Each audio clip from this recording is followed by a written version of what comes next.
Guys, exam spirit की video series में आपका स्वागत है। मैं रिपीट करना चाहूँगा कि हमारा मेन ऑब्जेक्टिव सभी एस्पिरेंट्स जो अलग अलग एग्जाम्स की तैयारियों में लगे हुए हैं उनके लिए free quality test series provide कराना है। यह वीडियो हमारे द्वारा कंडक्ट कराई गई बीपीएससी टेस्ट सीरीज की फर्स्ट टेस्ट की सोल्यूशन वीडियो पार्ट 2 है। इसलिए मैं चाहता हूँ कि इससे पहले आप वीडियो को देखें, पहले आप हमारे एंड्रॉयड ऐप के थ्रू इस टेस्ट को दें। Okay, so let's get started. The first question was, which of the following Congress session is related with the Congress split during struggle for India's independence? कौन सा अधिवेशन कांग्रेस विभाजन से संबंधित है? मुझे पता है आप में से बहुत लोगों को पता होगा इस क्वेश्चन का आंसर सूरत, लेकिन इस क्वेश्चन के साथ हम और भी चीज़ें बताना चाहेंगे, जैसे बहुत सारे सेशन जो इम्पॉर्टेंट हैं, जो काफ़ी एग्जाम्स में पूछे जा चुके हैं और पूछे जा सकते हैं, उसको हमने यहाँ लिस्ट आउट किया है। आप इसे एक बार देखिए।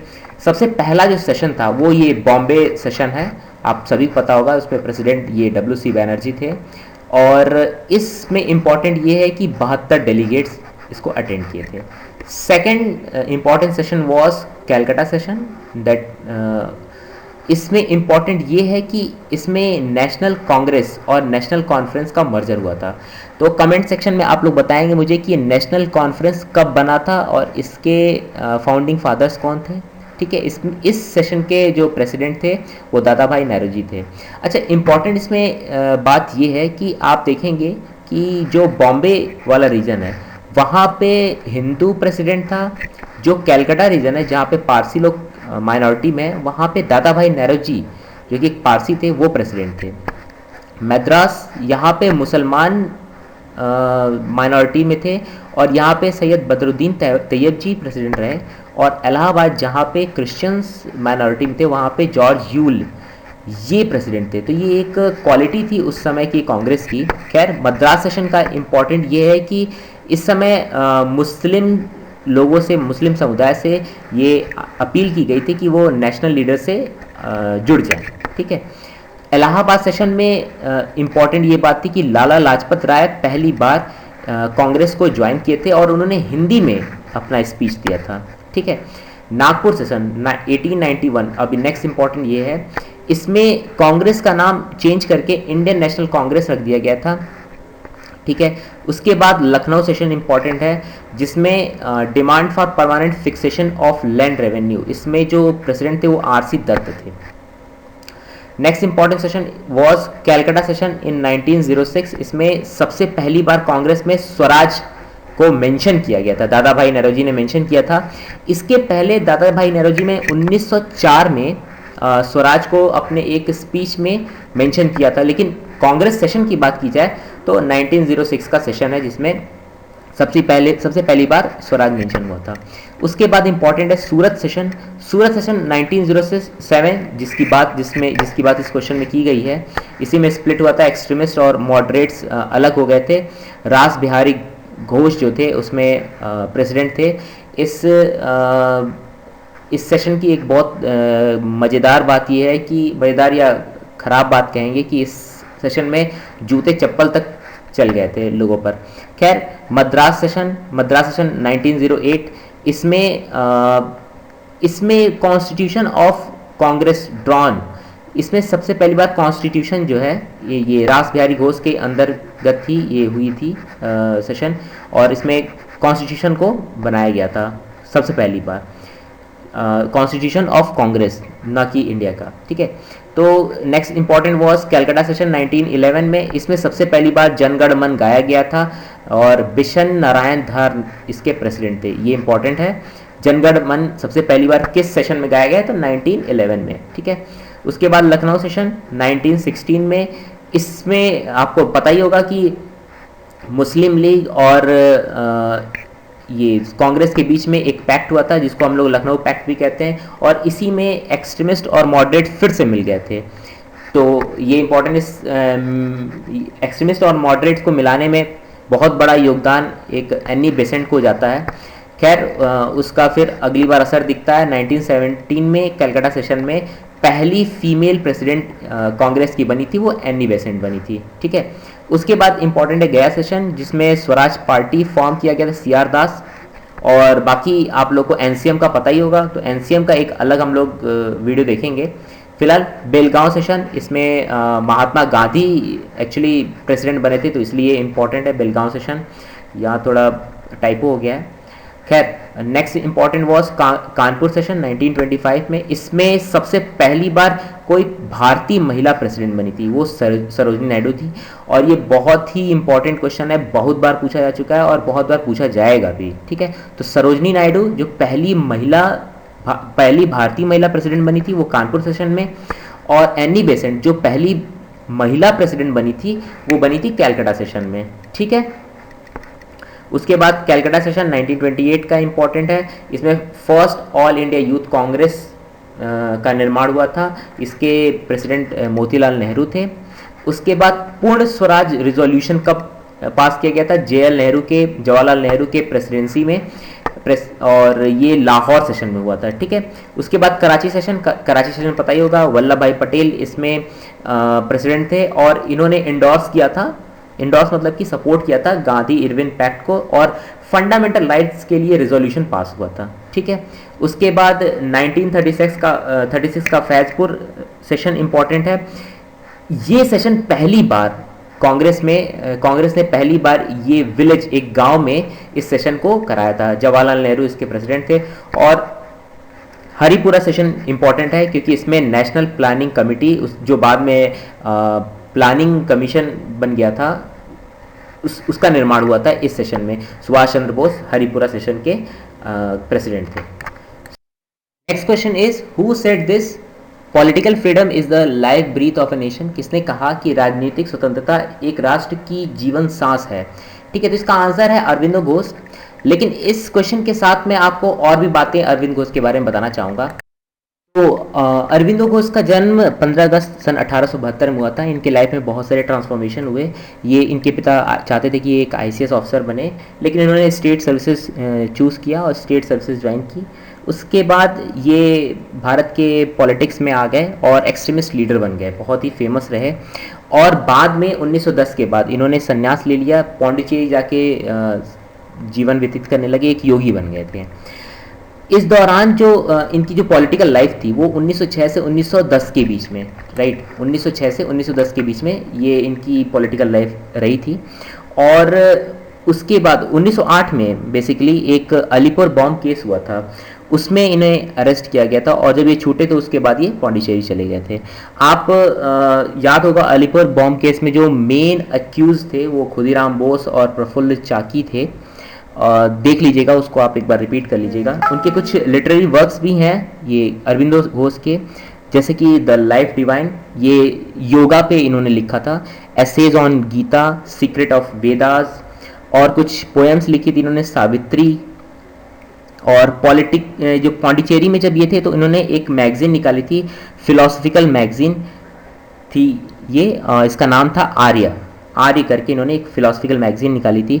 और जब ये जेल में थे अलीपुर बॉम्ब केस के सिलसिले में, तो उन्होंने जेल से ही 2 पब्लिकेशंस चलाई थी। एक थी कर्म योगी जो कि इंग्लिश में थी, और एक थी धर्म जो थी वो बंगाली लैंग्वेज में थी। Next question is, the Simon commission which came to India in February 1928 was boycotted because. क्या वजह थी कि साइमन कमीशन जो आया था उसका बहिष्कार किया गया था? बहुत सिंपल क्वेश्चन है ये, और ये कई बार IAS में भी पूछा गया है और PCS लेवल एग्जाम्स में कई बार पूछे गए हैं। इसका सिंपल सा आंसर है कि सभी सदस्य अंग्रेज थे, ठीक है। तो 1990 में जो एक्ट आया था, आप मुझे कमेंट सेक्शन में लिख के बताएंगे कि 1990 में कौन सा एक्ट आया था, ठीक है। उसको रिव्यू करने के लिए 10 साल में एक कमीशन बिठानी थी गवर्नमेंट को, लेकिन उन्होंने 10 साल के पहले ही एक कमीशन बना दी, और जो कि that was chaired by sir Simon. तो इसीलिए इस कमीशन का नाम साइमन कमीशन था। एक्चुअली इसमें सभी जो सदस्य थे वो इंग्लिश थे, मतलब अंग्रेज थे। तो इंडियन जो लीडर्स थे उनको ये बात भाई नहीं, और इसीलिए उन्होंने बहुत ही ज़ोर शोर से विरोध किया। उसमें 7 मेंबर थे साइमन कमीशन में, और 3 मेन वजह बताई जाती है। Lack of Indian members on the commission, the fear that Britishers would lord it over them.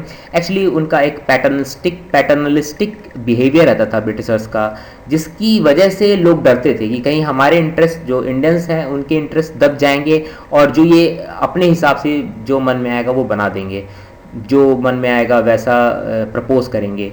तो ये एक फियर रहता था इंडियंस के मन में, और जो कि ऑब्वियस सी बात है। थर्ड है the Indian people felt offended by the commission. क्यों? क्योंकि आपने हम लोगों को उतना बराबर ही नहीं समझा कि उस कमीशन में मेंबर, एक भी मेंबर इंडियंस को रखा जाए, जो कि रखा जाना चाहिए था। तो ये वजह थी, मेरे ख्याल से ये ऑब्वियस है। नेक्स्ट क्वेश्चन है, communist party of India and राष्ट्रीय Swayamsevak Sangh was established in. कहाँ इनको स्थापित किया गया था? तो कम्युनिस्ट पार्टी ऑफ इंडिया आपको पता है कानपुर में स्थापित किया गया था, इसकी स्थापना यहाँ पे हुई थी। और राष्ट्रीय स्वयंसेवक की संघ की स्थापना नागपुर में हुई थी, और यहीं पे नागपुर में ही इनका संघ का मुख्य कार्यालय भी है। इसके बारे में हमने एक brief history communist party of India और राष्ट्रीय स्वयंसेवक संघ की नेक्स्ट 2 स्लाइड्स में दी हुई हैं। ये आपको ऐप के थ्रू प्रोवाइड कर दी जाएंगी हैं वहाँ पे। Okay, next, who founded all India किसान सभा। किसने अखिल भारतीय किसान सभा की स्थापना की थी? बहुत ही फेमस क्वेश्चन है, थोड़ा सा कंफ्यूज करने के लिए यहाँ पे सभी स्वामी लोगों को रख दिया गया है। स्वामी सहजानंद इसने इसकी स्थापना की थी। ये बिहार से रिलेटेड हैं सहजानंद, इसीलिए बिहार पीसीएस में काफ़ी ये क्वेश्चन पूछा जाता है, तो इसलिए ये दिया गया। तो सहजानंद बहुत ही आध्यात्मिक और बहुत ही सीधे किस्म के पीजेंट लीडर, किसानों के लीडर थे, नेशनलिस्ट थे। और उत्तर प्रदेश में इनका जन्म हुआ था, लेकिन काफ़ी इनका जो काम है, पॉलिटिकल एक्टिविटीज़ हैं, वो बिहार में ही कन्फाइंड थी। Excavation of Mohenjodaro and Harappa was wise by. तो इसका सिंपल सा आंसर है सर जॉन मार्शल। ये क्वेश्चन बहुत बार पूछा जा चुका है और इसका आंसर बहुत लोगों को पता होगा, लेकिन इसके थ्रू मैं बहुत सारे क्वेश्चंस आपको बताना चाहूँगा कि कौन कौन से और क्वेश्चन बन सकते हैं। कुछ फेमस आर्कियोलॉजिस्ट हैं और इंडिया की आर्कियोलॉजिकल हिस्ट्री क्या रही है, कैसे इंडिया की हिस्ट्री को रिसर्च कैसे किया गया है, उसके बारे में पढ़ते हैं। सबसे पहले इंडिया की एक सिस्टमेटिक रिसर्च जो हुई है वो एशियाटिक सोसाइटी द्वारा कराई गई, जिसके फाउंडर थे सर विलियम जोन्स। ठीक है, और ये अचीवमेंट क्या रही इस एशियाटिक सोसाइटी की? तो सबसे पहली बात तो ये कि भागवत गीता का ट्रांसलेशन हुआ बाय चार्ल्स विल्किंस। दूसरा, decipherment of the Brahmi script by sir James Prinsep. तो ये क्वेश्चन आ चुका है कि किसने ब्राह्मी स्क्रिप्ट को सबसे पहले बार डिसाइफर किया, यानी कि उसे समझा, तो वो थे जेम्स प्रिंसेप। उसके बाद अलेक्जेंडर कनिंघम आते हैं। ये इनको हम कहते हैं फादर ऑफ इंडियन आर्कियोलॉजी, क्योंकि इन्हीं के वजह से आर्कियोलॉजिकल सर्वे ऑफ इंडिया, या फिर इन्होंने ही ये आर्कियोलॉजिकल सर्वे ऑफ इंडिया का इस्टेब्लिशमेंट किया था। ये एएसआई के पहले डायरेक्टर जनरल थे। उसके बाद इनके बाद डायरेक्टर जनरल की जो पोस्ट थी उसको काफ़ी देर के लिए सस्पेंड कर दी गई थी। लॉर्ड कर्जन जब आए 1902 में, तो उन्होंने फिर से इसे रीइंस्टेट किया था इस पोस्ट को। और उसके बाद एक 26 साल के प्रोफेसर सर जॉन मार्शल को बनाया गया था डायरेक्टर जनरल, जो कि बहुत ही फेमस रहे और काफ़ी सालों तक ये एएसआई के डायरेक्टर जनरल रहे। और इन्हीं के सुपरविज़न में जो इंडस वैली सिविलाइजेशन की खुदाई हुई और लोग समझ पाए कि इंडस वैली सिविलाइजेशन इंडिया के लिए कितना इम्पोर्टेंट है। और इन्हीं के अंडर काम कर रहे थे सर दया राम साहनी। ठीक है, और ये भी सुपरवाइज कर रहे थे इस हड़प्पा की खुदाई को। ठीक है, और बाद में ये पहले Indian director general of the survey, मतलब कि आर्कियोलॉजिकल सर्वे ऑफ इंडिया बने थे। और apart from the archaeological survey of India, Robert Bruce Foote का नाम लिया जाता है, जो कि प्री हिस्ट्री ऑफ इंडिया की स्टडी में काफ़ी इनका नाम रहा है। कुछ इंडियन आर्कियोलॉजिस्ट थे जैसे के.एन. दीक्षित, ये एक्सप्लोरेशन इन सिंध के लिए फेमस हैं, और माधव स्वरूप वत्स, ये भी बहुत फेमस रहे हैं इंडियन आर्कियोलॉजिस्ट। बुद्ध किसके गणराज्य में महापरिनिर्वाण प्राप्त किए? Buddha attain Mahaparinirvana in the Republic of the. तो इस क्वेश्चन के थ्रू हम बुद्धा की लाइफ के डिफरेंट स्टेजेस को पढ़ेंगे। बुद्धा के लाइफ को हम कुछ इन पार्ट्स में डिवाइड कर सकते हैं, जैसे कि बर्थ इनका लुम्बिनी में हुआ था, ठीक है, ये कपिल वस्तु के निकट है। तो कई बार क्वेश्चन में ऑप्शन लुम्बिनी भी देते हैं और कपिल वस्तु भी देते हैं और बच्चे कंफ्यूज होकर कपिल वस्तु माराते हैं। सही आंसर लुम्बिनी है। अगर ऑप्शन में लुम्बिनी ना दिया हो तो कपिल वस्तु आंसर होगा, ठीक है। ये शाक्य क्लैन के थे, ठीक है। और इस जो बर्थ है तो काफ़ी बुद्धिस्ट जो टेक्स्ट हैं उनमें या फिर बुद्धिस्ट जो इंस्क्रिप्शन है उनमें इसे एलिफेंट और लोटस से एक्सप्रेस किया गया है। उसके बाद जो इनका नेक्स्ट स्टेज है लाइफ का वो महाभिनिष्क्रमण है। महाभिनिष्क्रमण का मतलब होता है कि ये बुद्धा जो थे वो अपने ज्ञान प्राप्ति के लिए जो घर से निकले थे, मटीरियलिस्टिक लाइफ को छोड़ के जब निकले थे, तो उस स्टेज को कहते हैं महाभिनिष्क्रमण। इसको रिप्रेजेंट किया जाता है हॉर्स से। और कौन सा घोड़ा था, घोड़े का नाम क्या था और किसके साथ वो घर से महल से अपने निकले थे, ये आप मुझे कमेंट सेक्शन में लिख के बताएंगे। थर्ड स्टेज था वो निर्वाणा एनलाइटनमेंट, जो कि इन्हें गया में, बिहार के गया में मिला था और उस समय ये गया मगध महाजनपद में था। और इस जो स्टेज है, इस फिनोमिना है निर्वाणा एनलाइटनमेंट की जो फिनोमिना है, इसे पीपल के पेड़ से रिप्रेजेंट किया जाता है। नेक्स्ट स्टेज धर्म चक्र प्रवर्तन, ये सारनाथ जो है ये बनारस उत्तर प्रदेश के पास है और काशी महाजनपद में ये सारनाथ उस समय आता था। इसे रिप्रेजेंट किया जाता है चक्र से। नेक्स्ट स्टेज था जो महापरिनिब्बान, इसका मतलब है कि जब इनकी मृत्यु हो गई थी, ये कुशीनगर, देवरिया जिले के पास एक कुशीनगर जगह है, वहाँ पे मल्लों का शासन उस समय होता था। तो इसे रिप्रेजेंट किया जाता है स्तूपा से। The Allahabad pillar inscription is associated with which one of the following, किससे ये इलाहाबाद इंस्क्रिप्शन जुड़ा हुआ है? तो बहुत ही सिंपल क्वेश्चन है, इसका आंसर है समुद्रगुप्त। समझते हैं कि ये इलाहाबाद पिलर इंस्क्रिप्शन क्यों इंपॉर्टेंट है। इंपॉर्टेंट इसलिए है क्योंकि अशोक ने इस पिलर को सबसे पहले बनवाया था, ठीक। उसके बाद समुद्रगुप्त ने इस पे अपना कुछ लिखवाया। इसके बाद जो अकबर का बेटा जहांगीर था वो इस पिलर को कौसाम्बी से उठाकर अकबर के फोर्ट में, इलाहाबाद फोर्ट में लेके आया था जहांगीर।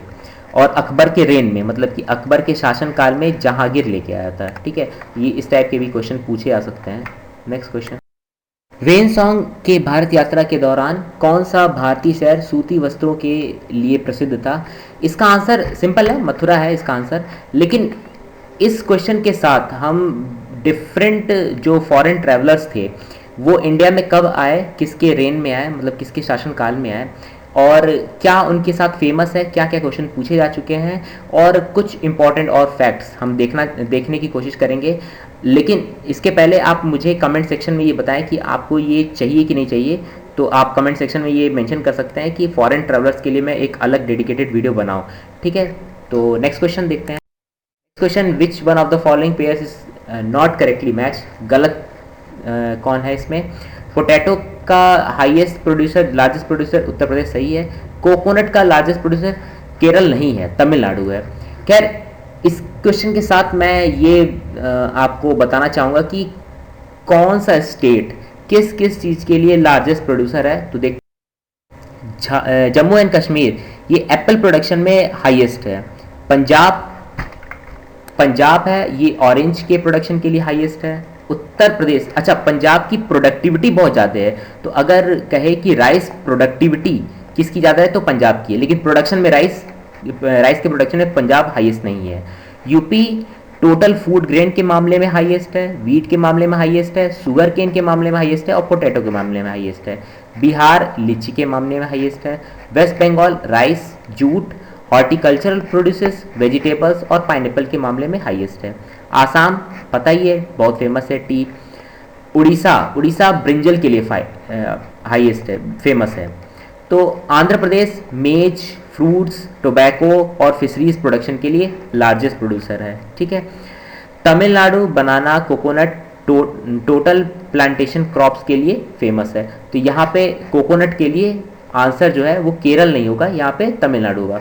और यहाँ पे गलती से ये जो बनाना है, बनाना के आगे महाराष्ट्र लिख गया है, तो यहाँ पे भी तमिलनाडु ही होगा। ठीक है, तो केरल कोकोआ के प्रोडक्शन के लिए हाईएस्ट फेमस है। कर्नाटका कोरसेरल्स, अरेका नट, सनफ्लावर और कॉफ़ी के लिए हाईएस्ट है। महाराष्ट्र शुगर, ग्रेप्स और कैज्यू नट्स के लिए में हाईएस्ट है। Gujarat cotton production, oil seeds, total spices, peanuts के लिए हाईएस्ट है। मध्य प्रदेश सोयाबीन और गुआवा में हाईएस्ट है। और राजस्थान जो है रेप सीड और मस्टर्ड में हाईएस्ट है। ठीक है, अगर आप चाहते हैं कि इस पूरे लिस्ट को हम आपको दें तो आप कमेंट सेक्शन में लिखिए और हम वैसे ऐप के थ्रू इसे आपके पास पहुंचाने की कोशिश करेंगे। So thank you students for being with us. और बाकी क्वेश्चंस के सॉल्यूशन भी वीडियोस के थ्रू हम देते रहेंगे। इसके अलावा अगर आपके पास कोई क्वेरी हो तो आप हमें एक कमेंट सेक्शन में लिख के बता सकते हैं। हम जल्द से जल्द उसे सॉल्व करने की कोशिश करेंगे। और प्लीज़ गाइस, अगर पॉसिबल हो तो आप इसे और स्टूडेंट्स के साथ शेयर करें ताकि काफ़ी ढेर सारे लोगों को इसका फ़ायदा मिल सके। तो थैंक यू।